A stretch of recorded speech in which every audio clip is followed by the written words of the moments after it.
So good morning everyone, welcome to newspaper decoded. आज हम अपना 29 दिसंबर का द हिंदू न्यूज़पेपर देख लेते हैं। तो जो फर्स्ट न्यूज़ है यहाँ पे, वेस्ट बंगाल में इलेक्शन कमीशन ने वोटर लिस्ट जो रिवीजन को लेकर एक नया इंस्ट्रक्शन जारी किया है। और अब क्या है कि डिस्ट्रिक्ट इलेक्शन ऑफिसर्स को बोला गया है कि जिन वोटर्स को अनमैप्ड कैटेगरी में डाला गया है, लेकिन जिनका नाम 2002 की वोटर लिस्ट में या उनके एंसेस्टर का नाम वहाँ उस लिस्ट में मिल जाता है, तो उन्हें हियरिंग के लिए नहीं बुलाया जाएगा। और मतलब अगर किसी वोटर का पुराना रिकॉर्ड में 2002 की लिस्ट में नाम मिल जाता है, तो उन्हें कैंप या ऑफिस बुलाकर परेशान जो है नहीं किया जाएगा। और इसी डिसीजन के बीच वहाँ ये है कि जो है स्टेट में ये चल रहा है कि जो स्पेशल इंटेंसिव रिवीजन एक्सरसाइज काफ़ी कंट्रोवर्सी में आ गया था। बहुत सारे एल्डरली वोटर्स, बीमार लोग और जो पर्सन विद डिसेबिलिटीज है, डोर टू डोर कैंपेन में जो है हियरिंग के लिए बुलाए जा रहे थे। फिर जो नेक्स्ट है यहाँ पे, a grand vision and the great Indian research deficit. तो यहाँ पे इंडिया आज जो है इकोनॉमी और टेक्नोलॉजी के एक क्रिटिकल टर्निंग पॉइंट पर खड़ा है।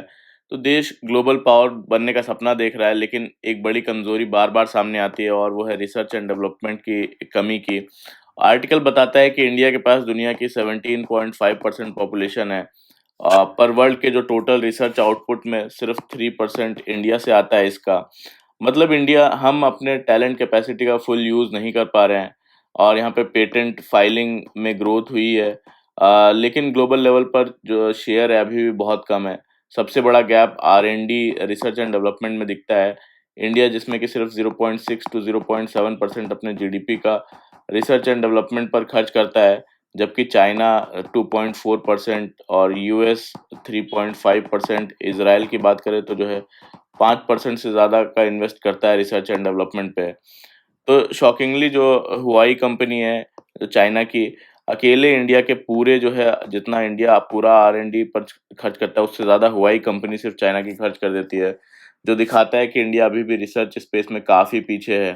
प्रॉब्लम का बड़ा रीज़न ये है कि जो प्राइवेट सेक्टर का जो रिसर्च एंड डेवलपमेंट में कम पैसा इन्वेस्ट करता है, गवर्नमेंट पर ही ज़्यादा जो है बर्डन इसका रहता है। कंपनीज जो है रिस्की और डिस्ट्रप्टिव इनोवेशन जो है ये अवॉइड करती हैं। इंडस्ट्री और एकेडमिया का जो पार्टनरशिप है बहुत वीक है।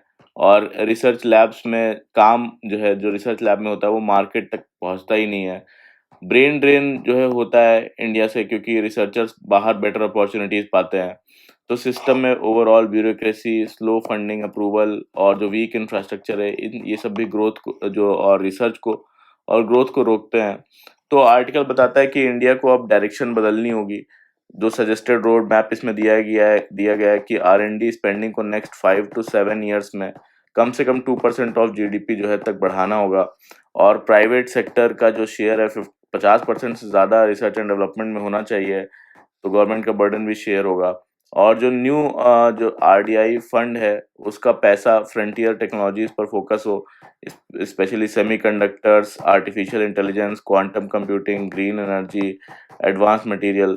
और जो यूनिवर्सिटीज़ हैं उनको टीचिंग ओनली मॉडल से निकलकर जो है रिसर्च हब बनाना होगा। जो पीएचडी फंडिंग है वर्ल्ड क्लास जो है, इसमें लैब्स एंड रिसर्च जॉब्स जो है बढ़ाने होंगे। और जो इंडस्ट्री एकेडमिया है, बेसिकली उसमें जॉइंट प्रोजेक्ट्स और इंक्यूबेशन सेंटर्स बने। पेटेंट फाइलिंग आसान और इन्वेंटर्स को इंसेंटिव्स इसमें दिए जाएं पेटेंट फाइलिंग में। तो इंडिया के पास टैलेंट है, इंटेंशन है, पर इन्वेस्टमेंट, स्ट्रक्चर और रिसर्च कल्चर की कमी है। तो अगले आने वाले डिकेड्स में बड़े रिफॉर्म नहीं हुए तो विकसित भारत का जो सपना है 2047 तक, वो आगे और शिफ्ट हो सकता है। ऐसा इस पूरे आर्टिकल में शशि थरूर जी बोलते हैं। फिर जो नेक्स्ट है यहाँ पे, लिंक्ड सिविलाइजेशन से मॉडर्न स्ट्रेटेजिक पार्टनरशिप। तो यहाँ पे इंडिया और ईरान के रिलेशंस सिर्फ जो है डिप्लोमेटिक रिलेशंस तक नहीं लिमिटेड है, बल्कि ये दो एंशियंट सिविलाइजेशंस का कल्चरल और हिस्टोरिकल जो है कनेक्शन बताया जाता है। बहुत पुराने ज़माने से दोनों सोसाइटीज़ का जो लैंग्वेज है, मिथ्स हैं, वर्ल्ड व्यू है, काफ़ी सिमिलर रहा है। और ऋग्वेदा और अवेस्ता की जो सिमिलैरिटीज़ हैं वो भी शेयर्ड हेरिटेज का प्रूफ है। और जो पर्शियन लैंग्वेज का इन्फ्लुएंस इंडिया पर बहुत गहरा है। यहाँ पे पर्शियन सिर्फ एक लैंग्वेज नहीं, बल्कि जो पोएट्री में यूज़ होती है, आर्ट, डिप्लोमेसी का मीडियम जो है वो बनी है। और इसी से Indian style of Persian literature develop हुआ, जिसमें इंडो पर्शियन पोएट्स ने बड़ा योगदान जो है दिया है इंडिया में। जैसे कि बोलते हैं कि बेदिल दहलवी जी ने, और जिनकी पोएट्री आज भी रेस्पेक्ट की जाती है। लेकिन आज के ज़माने में सिर्फ नॉस्टैल्जिया से रिलेशन स्ट्रॉन्ग नहीं रहते। आज बोलते हैं कि अब स्ट्रैटेजिक और इकोनॉमिक इंटरेस्ट जो है इन टाइज़ को आगे बढ़ा रहे हैं, और मल्टीपोलर वर्ल्ड के एरा में इंडिया ईरान जो रिलेशन है वो का स्ट्रैटेजिक इम्पोर्टेंस और भी बढ़ गया है। सबसे बड़ा कॉपरेशन एरिया है एनर्जी सिक्योरिटी का। इंडिया को ऑयल और गैस की बड़ी ज़रूरत होती है काफ़ी ज़्यादा, और ईरान के पास स्ट्रॉन्ग हाइड्रोकार्बन रिजर्व्स हैं, इसीलिए वो नेचुरल एनर्जी पार्टनर हमारा बन सकता है। दूसरा की एरिया है कनेक्टिविटी एंड ट्रेड कॉरिडोर्स, जिसमें कि ईरान में जो चाबहार पोर्ट इंडिया के जो बिल्ड कर रहा है, तो इंडिया के लिए एक स्ट्रैटेजिक मैरीटाइम गेटवे है। और जो India north south transport corridor है, वो इंडिया को ईरान के थ्रू रशिया और जो यूरोप है उससे जोड़ता है ये रूट। और जिससे कि जो हमारा रूट है वो 40% कम हो जाता है और 30% चीपर होता है अगर हम ये रूट यूज़ करें, जो कैनाल है उस रूट के कंपैरिजन में। मतलब ट्रेड के लिए ह्यूज एडवांटेज है। और अगर सिक्योरिटी कोऑपरेशन की बात करें तो सिक्योरिटी कोऑपरेशन के लिए भी इम्पोर्टेंट है। दोनों कंट्रीज़ का जो टूरिज़्म है या एक्सट्रीमिज़्म है, टेररिज़्म और जो एक्सट्रीमिज़्म से कॉमन थ्रेट्स हैं, इसीलिए जो इंटेलिजेंस कोऑपरेशन क्वाइटली जो है कंटिन्यू होती है। और चैलेंजेस भी हैं, जैसे इंटरनेशनल पॉलिटिकल प्रेशर और सैंक्शंस पर इंडिया अक्सर जो है नेशनल इंटरेस्ट को प्रायोरिटी देकर बैलेंस डिप्लोमेसी चलाता है। और तो फ्यूचर के लिए आर्टिकल का कहना है कि रिलेशंस को ऑयल से आगे बढ़ाना होगा। Basically IT, knowledge, industries, nano technology, medicine science, जहाँ दोनों कंट्रीज जो है एक दूसरे को ऑयल से आगे बढ़कर इन सब एरियाज में भी कॉम्प्लीमेंट कर सकें। तो इसमें कंक्लूजन ये है कि इंडिया और ईरान रिलेशन एक शेयर्ड लीगेसी पर बेस्ड है, और अगर दोनों मिलकर जो है फार साइटेड पार्टनरशिप बनाएं तो ये वेस्ट एशिया में स्टेबिलिटी और जो इकोनॉमिक ग्रोथ है उसका मेजर पिलर बन सकता है। फिर जो नेक्स्ट है यहाँ पे वेनेजुएला's रिसोर्स कर्स। तो यहाँ पे यूएस प्रेसिडेंट डोनाल्ड ट्रंप की गवर्नमेंट ने वेनेजुएला पर बेसिकली नेवल ब्लॉकेड और क्वारंटाइन का एनफोर्समेंट का ऑर्डर दिया है, जिससे कंट्री पर जो इकोनॉमिक प्रेशर है और भी बढ़ सकता है। सवाल ये है कि इतने बड़े ऑयल रिजर्व होने के बावजूद वेनेजुएला की इकोनॉमी वीक कैसे हो गई।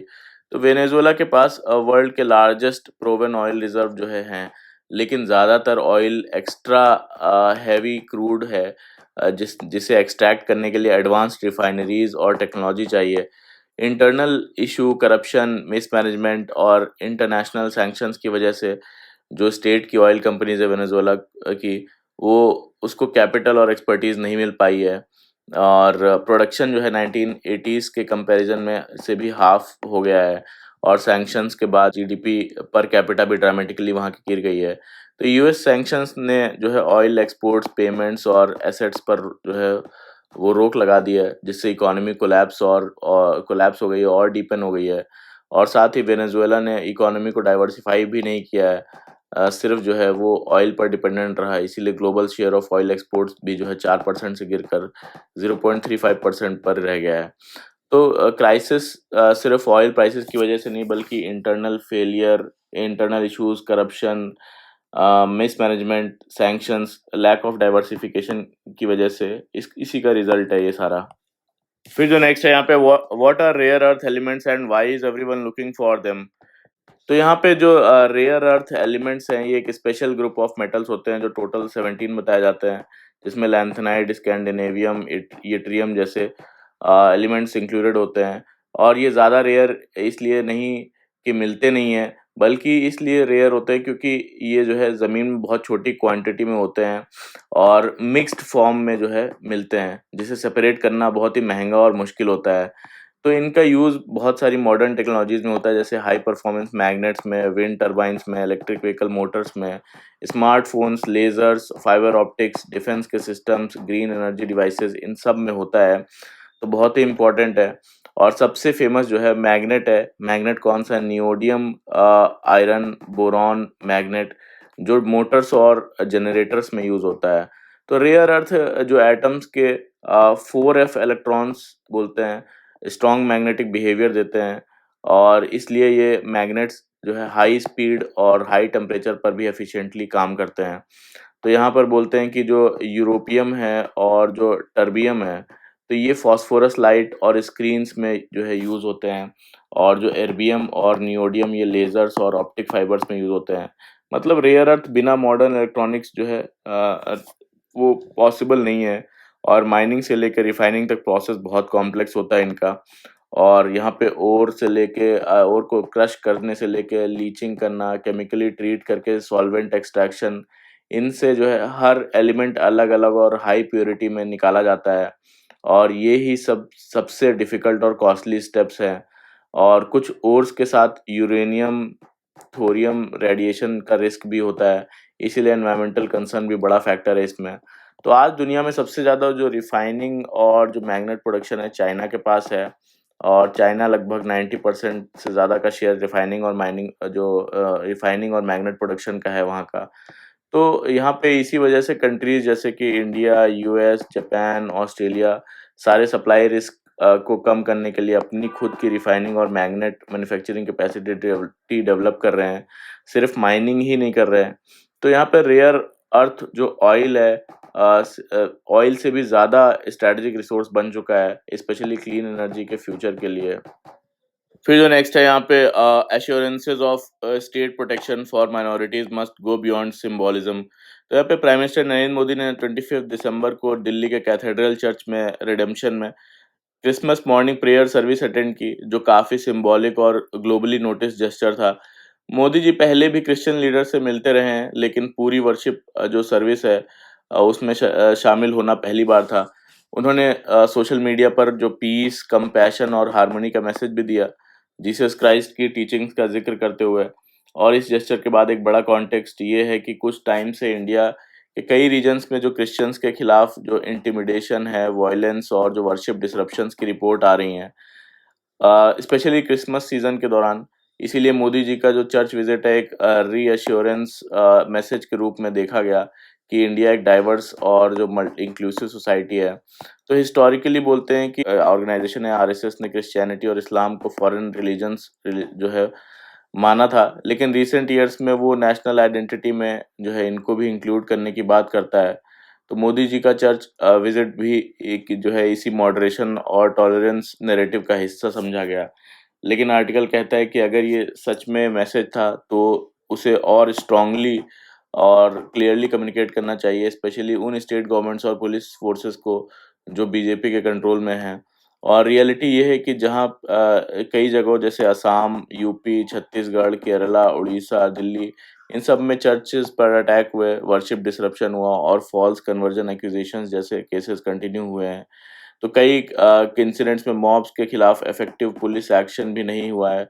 और कुछ जो लीडर्स हैं उसके स्टेटमेंट्स ने भी फियर और हॉस्टिलिटी बढ़ाई है। तो इसलिए आर्टिकल कंक्लूड करता है कि मोदी जी का विजिट सिर्फ जो है सिंबॉलिक जेस्चर बनकर रह गया। अगर प्लूरलिज्म को सच में प्रोटेक्ट करना है, डाइवर्सिटी को सच में प्रोटेक्ट करना है, तो स्ट्रॉन्ग एक्शन बेस्ड मैसेज देना ज़रूरी है। सिर्फ सिंबॉलिज्म से प्रॉब्लम ये सॉल्व नहीं होगी। फिर जो नेक्स्ट है यहाँ पे Myanmar junta search for legitimacy through controlled polls is fertile. तो यहाँ पे बोलते हैं म्यांमार में जो भी इलेक्शंस चल रहे हैं वो सिर्फ नाम के लिए डेमोक्रेसी जो है वहाँ पर लगते हैं। रियलिटी में जो मिलिट्री गवर्नमेंट है, जनता अपनी पावर को लीगल दिखाने के लिए जो है ये करा रहा है। आर्टिकल कहता है कि जब इलेक्शंस का पर्पस लोगों की मर्जी को रिप्रेजेंट करना नहीं होता, बल्कि अपने पसंद के कैंडिडेट्स को इम्पोज करना हो, तो वो फेक इलेक्शंस होते हैं। और म्यांमार का केस भी वही है। आर्मी ने 2021 में डेमोक्रेसी को हटाकर जो है गवर्नमेंट गिराई और तब से सिविल वॉर वहाँ पे चल रहा है।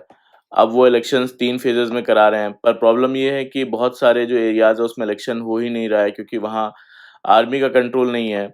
और 2020 में जो पार्टी जीती थी, ऑन्ग सन सू की, ये नेशनल लीग फॉर डेमोक्रेसी की पार्टी से जो जीती थी, वो इलेक्शन में पार्टिसिपेट ही नहीं कर रही हैं, क्योंकि लीडर्स जो है जेल में हैं इनके। और सिर्फ आर्मी लिंक जो पार्टी है यूएसडीपी पार्टी, वही उसके ही स्ट्रॉन्ग कॉम्पिटिटर्स हैं। मतलब रिजल्ट काफ़ी प्रिडिक्टेबल है। और पिछले कुछ सालों में जो एथनिक रेबल ग्रुप्स हैं और जो एनएलडी सपोर्टिंग मिलिटियाज हैं, इन्होंने आर्मी के खिलाफ लड़ाई लड़ी और कई टेरिटरीज जीत ली हैं। तो 2023 में थ्री ब्रदरहुड अलायंस ने चाइनीज बॉर्डर के पास जंग जीत ली थी। और लेकिन बाद में चाइना ने अपने इकोनॉमिक इंटरेस्ट के चलते रेबल ग्रुप्स पर प्रेशर डाला कि वो फाइटिंग रोक दें। इससे जो मिलिट्री गवर्नमेंट है वहाँ उन्होंने कुछ एरियाज वापस ले लिए। तो आज भी आर्मी के जो रीजन्स हैं उसमें सिर्फ नाम का कंट्रोल रहता है। नाम का कंट्रोल रखती है आर्मी, और लड़ाई वहाँ पे जारी है। सिर्फ चाइना, रशिया और जो बेलारूस है, ये ही कंट्रीज इन इलेक्शंस को सपोर्ट कर रहे हैं। और मिलिट्री के पास एनीवे पार्लियामेंट में जो है गारंटीड, मिलिट्री के पास पार्लियामेंट में 25% सीट्स ऑलरेडी अप्रूव्ड हैं। तो चाहे इलेक्शन रिजल्ट कुछ भी हो, आर्मी का कंट्रोल वो बना रहेगा।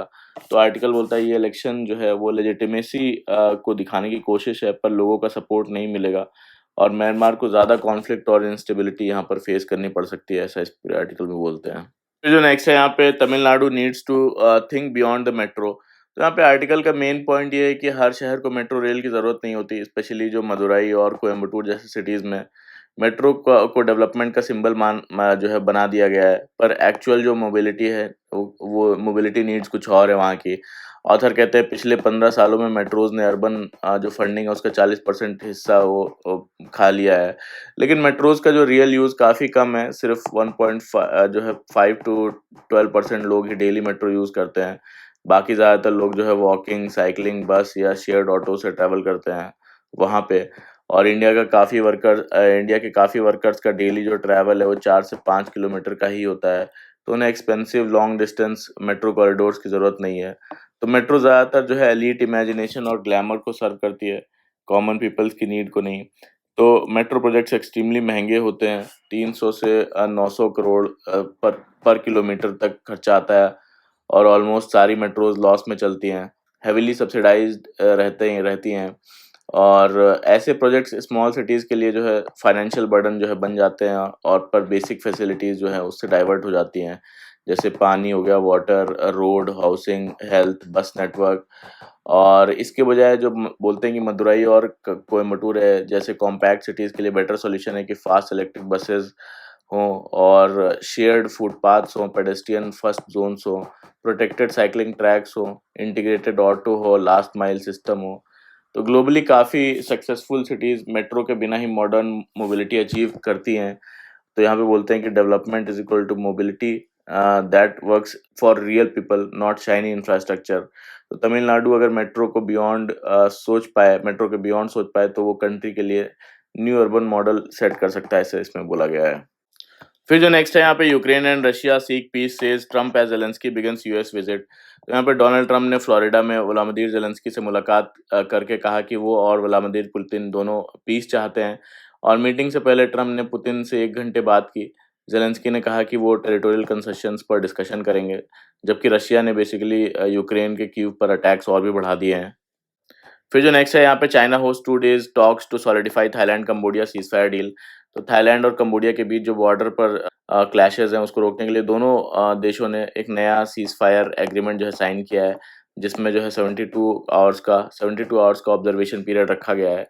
और इस लड़ाई में 100 से ज़्यादा लोग मारे गए हैं और 500,000 लोग डिस्प्लेस हुए हैं। तो बोलते हैं कि चाइना ने पीस टॉक्स होस्ट किए इनके लिए, और मीडिएटर का रोल प्ले किया, जहाँ पे थाईलैंड और कंबोडियन फॉरेन मिनिस्टर्स चाइना के युआन प्रोविंस में बातचीत जो है वो कर रहे हैं।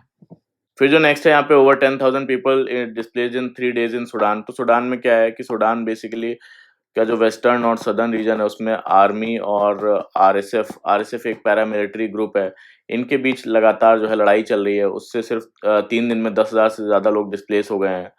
और अक्टूबर के बाद आरएसएफ जो है उसने कई सारे एरियाज पर कब्जा किया, अटैक्स बढ़ा दिए। तो ये लड़ाई इसलिए हो रही है क्योंकि सूडान की आर्मी और जो आरएसएफ है, ये पावर गेन करने के लिए एक दूसरे से लड़ रहे हैं। दोनों अपना कंट्रोल बढ़ाना चाहते हैं, जिसकी वजह से पॉलिटिक्स, रिसोर्सेज और ये क्लैशेस हैं वो बढ़ गए हैं। फिर जो नेक्स्ट है यहाँ पे, India refutes Bangladesh's charges on हदीज लीडर।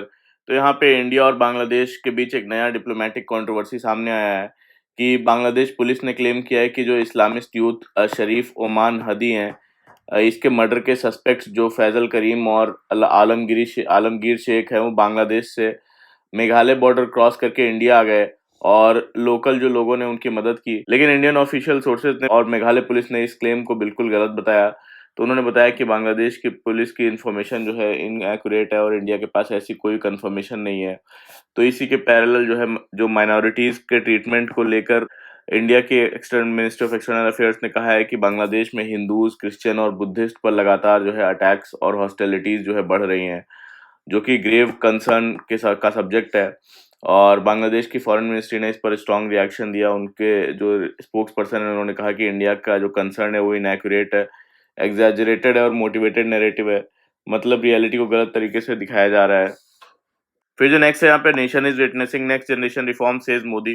तो यहाँ पे प्राइम मिनिस्टर नरेंद्र मोदी ने बेसिकली एक conference of chief secretaries address किया जिसका थीम था ह्यूमन कैपिटल फॉर विकसित भारत।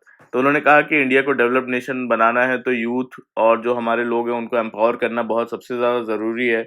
और मोदी जी ने बताया कि कंट्री जो है नेक्स्ट जनरेशन रिफॉर्म्स के फेज में है और इंडिया की यंग पॉपुलेशन ही रिफॉर्म्स इंजन एक्सप्रेस का इंजन है जो आत्मनिर्भर भारत और जो गरीबों के अपलिफ्टमेंट का बेस बनेगी। उन्होंने quality governance, better service delivery और हाई स्टैंडर्ड मैन्युफैक्चरिंग पर जोर दिया with zero defect and zero effect approach. तो उन्होंने स्टेट से कहा कि मैन्युफैक्चरिंग, सर्विस सेक्टर और ईज ऑफ डूइंग बिजनेस को स्ट्रॉन्ग बनाए। एग्रीकल्चर में भी high value farming, dairying, fishing और हॉर्टिकल्चर पर शिफ्ट करने की बात की ताकि इंडिया जो है मेजर फूड एक्सपोर्टर वो बन सके। फिर जो नेक्स्ट है यहाँ पे, president undertakes dive sortie in submarine, calls it a very special experience.